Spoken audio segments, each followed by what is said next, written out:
we're going to discuss your honors interim 2 assessment data today. Have you had a chance to look at it, to analyze it at all? Yeah, for sure. Okay, so let's look at one of the specific standards that the students really did well on. Okay. What were some actions that you did for students to master that one standard? Yeah, so are you talking specifically about FIFA3? Yes. Okay. Yeah, so kind of leading up to it, the students kind of were all over the place with their instruction coming into me taking over the class. So this standard was one that I kind of hit pretty hard, realizing it was kind of identified as one of the power standards throughout the year.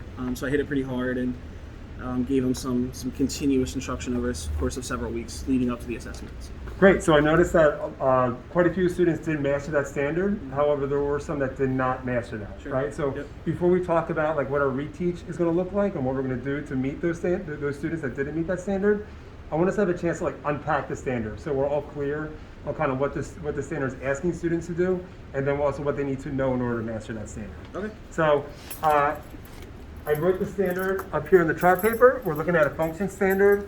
Recognize that sequences are functions, sometimes defined recursively, whose domain is a subset of the integers.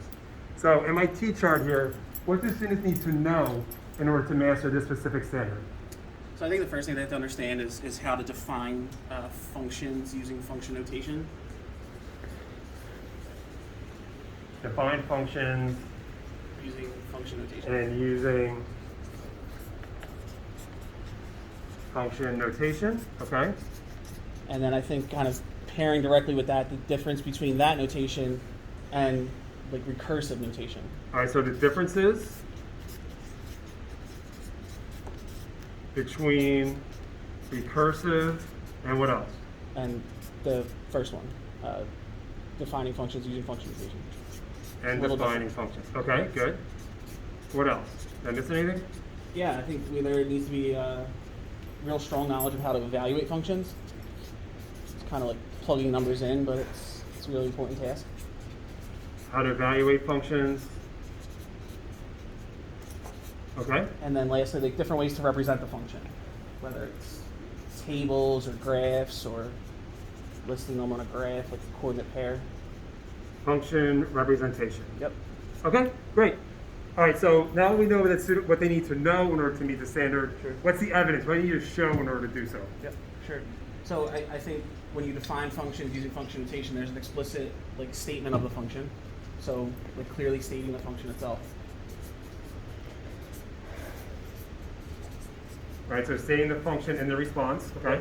And then when we talk about like the difference between recursive and regular function notation, we talk about how they're inputting the function. So an actual input of a domain to yield a range. So inputting a domain to the function. Input domain. Yep. Okay. And then the outputted range, like what are you getting as a result? Output a range. So this is all the students are doing to demonstrate that they mastered this standard. Yep. Okay. Is there anything else? Yeah, and then just the explicit representation of the function.